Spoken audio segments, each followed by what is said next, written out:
50 plus 40 का आधा क्या होगा। और दूसरा सवाल है कि 50 प्लस 40 लेकिन ब्रैकेट लगल है का आधा क्या होगा। दोनों सवाल में आकाश और जमीन के अंतर है मेरे साथियों, लेकिन आपको देखने में एक लग रहा होगा, सुनने में भी एक लग रहा होगा, लेकिन सवाल को बढ़िया से बारीकी से समझिए। बोर्ड मास के नियम से कैसे हल करेंगे बच्चों, इसको ध्यान से समझिएगा, ठीक है। अकबकाने की कोई बात नहीं, सीखिए थोड़ा सा। पहला सवाल का था कि 50 प्लस 40 का आधा क्या होगा। तो देखिए भाई, इसमें कहीं ब्रैकेट का यूज नहीं किया गया है। अगर बोर्ड मास को देखा जाए तो BODMAS होता है, यानी कि B से ब्रैकेट, O से ऑफ में यानी का की क्रिया, D से डिवाइड है ना, M से मल्टीपल, A से ऐड, A से सब्ट्रैक्ट, यानी कि पहले ब्रैकेट, ब्रैकेट भी 4 तरह के होते हैं है ना, फिर का की क्रिया, फिर भाग की, गुणा की, जोड़ के, तब लास्ट में घटाव की।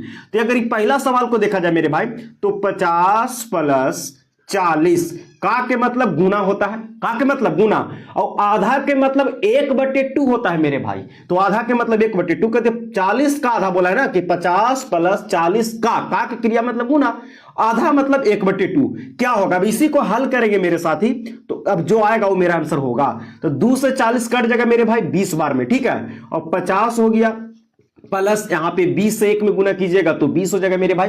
तो 50 और 20 कितना हो जाएगा मेरे भाई, 70। ये आपका राइट आंसर होने वाला है। लेकिन इसका जो जवाब आएगा ना वो बिल्कुल अलग लेवल का आने वाला है। देखिए क्योंकि यहां पे ब्रैकेट लगा हुआ है, तो पहले 20 से ब्रैकेट की क्रिया करेंगे। तो देखिए पहले ब्रैकेट की अगर क्रिया करते हैं, अगर सवाल को लिख लिया जाए तो 50 प्लस 40 है ना का आधा बोला है, कुछ ही बोला है का आधा। तो समझिए, तो पहले ब्रैकेट की क्रिया करते हैं, तो 50 और 40 जोड़ लेंगे मेरे भाई, क्योंकि ब्रैकेट की बोर्ड मास के नियम से। तो 50 और 40 जोड़ेंगे मेरे भाई तो 90 हो जाएगा।